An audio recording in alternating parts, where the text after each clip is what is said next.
आप सभी को जय मसीह की।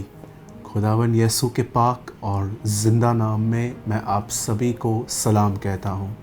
Greetings to you in the name of our wonderful saviour Lord Jesus Christ. आज क्वेश्चन नंबर 41 41वें सवाल में मैं आप सभी का स्वागत करता हूँ और मैं उम्मीद करता हूँ कि इन क्वेश्चंस आंसर्स के सेशन के द्वारा आपके बाइबल स्टडी को और भी उन्नति मिलती होगी और कुछ पैसेजेस जो आपने बहुत हल्के से पढ़े होंगे उसे आपने ध्यान से पढ़ना शुरू किया होगा।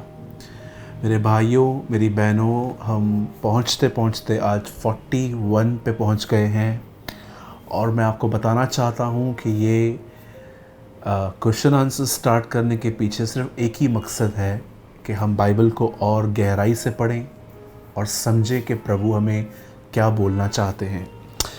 इससे पहले कि आज मैं 41 क्वेश्चन आपके सामने रखूं, मैं हमेशा की तरह लास्ट क्वेश्चन का आंसर आपको मैं देना चाहता हूं। 40 का, राह चलते हुए किसी को नमस्कार मत करो।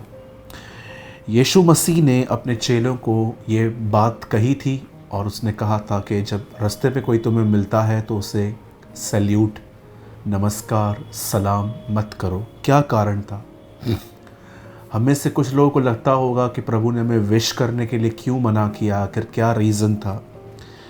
याद रखिए, बाइबल के अंदर बहुत सारी ऐसी बातें हैं जो बड़ी ही पढ़ने में हल्की लगती हैं, लेकिन वो इतनी गहरी हैं कि आप सोच भी नहीं सकते। यीशु ये समझा रहा था कि मैंने तुम्हें एक लक्ष्य दिया है, जाओ और प्रचार करो।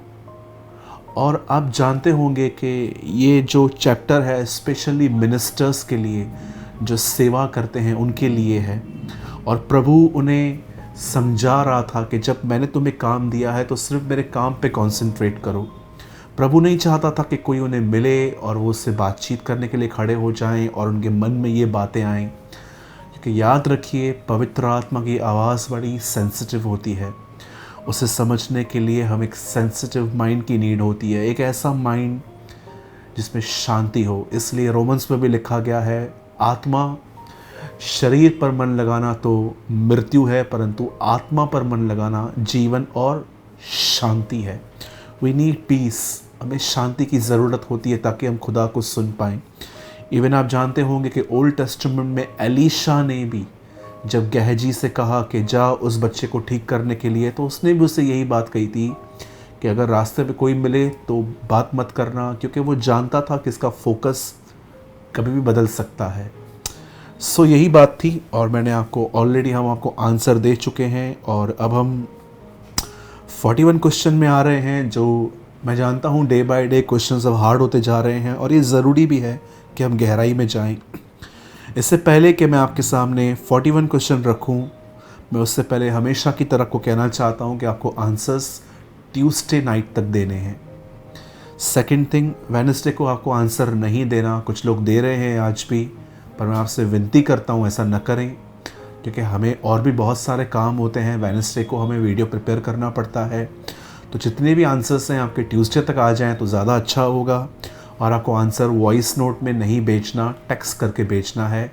आप एक पेपर पे लिख के भी हमें भेज सकते हैं। और अगर आप पहली बार दे रहे हैं तो आपका नाम और अपने शहर का नाम ज़रूर होना चाहिए। और ये इंस्ट्रक्शंस हैं, आप प्लीज़ इन्हें फॉलो करें। अब मैं आपके सामने एक क्वेश्चन रख रहा हूँ, लेकिन उससे पहले मैं आपको होमवर्क देना चाहता हूँ। और होमवर्क है इस बार मत्ती का 25वां अध्याय 1 से लेकर 13 तक। The gospel of Matthew chapter 25 1 to 13। मत्ती की इंजील 25वां बाब 1 से लेकर 13 आयत तक। जब आप इन्हें पढ़ेंगे तो आपको पता चलेगा कि 10 कुंवारियाँ थी जो दूल्हे के आने का इंतज़ार कर रही थी। 5 मूर्ख थी, 5 बुद्धिमान थी। और वचन कहता है कि लास्ट में जब दूल्हा आया तो वो 5 को ले गया, लेकिन 5 को छोड़ गया। अब जब आप इसे पढ़ेंगे, इस होमवर्क को, मैं तो कहता हूँ आप कम से कम इसे 6-7 बार पढ़ लीजिएगा। और उसके बाद आपके लिए सवाल ये है, क्या कारण था कि दूल्हा इन्हें अपने साथ नहीं ले गया? ऐसा दूल्हे ने क्या नोटिस किया कि उसने कहा नहीं, आप योग्य नहीं हो? मैं आप में से हर एक को कहना चाहता हूँ, ये इस वीक का आपका क्वेश्चन है। क्या दूल्हे ने नोटिस किया कि उसने कहा मैंने नहीं ले जाऊँगा? क्या रीज़न था? क्यों उसने उनको नहीं पहचाना? मैं फिर से क्वेश्चन रिपीट करता हूँ, क्यों, क्या दूल्हे ने ऐसा देखा कि दूल्हा उनको न ले गया और अंत में उसने कहा मैं तुम्हें नहीं जानता? आपको वो रीज़न फाइंड करना है। मैं विश्वास करता हूँ कि पवित्र आत्मा आपको इसका उत्तर ज़रूर देगा कि आखिर क्यों दूल्हा उन्हें नहीं ले गया और दूल्हे ने ऐसा क्या वॉच किया उनमें जो उसे ठीक नहीं लगा। मैं उम्मीद करता हूँ आप इसे पढ़ेंगे, आराम से समझेंगे, उसके बाद आप उत्तर देंगे।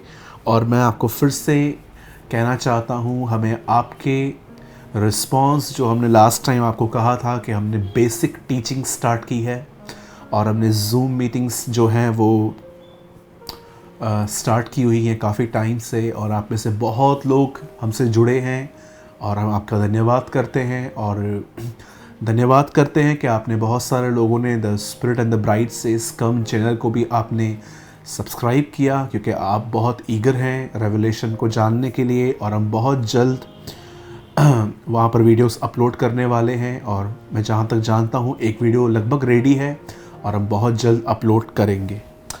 हम प्रभु को सारी महिमा और आदर देते हैं। मैं विश्वास करता हूँ कि इस बार आपका उत्तर आत्मा की अगुवाई से आएगा।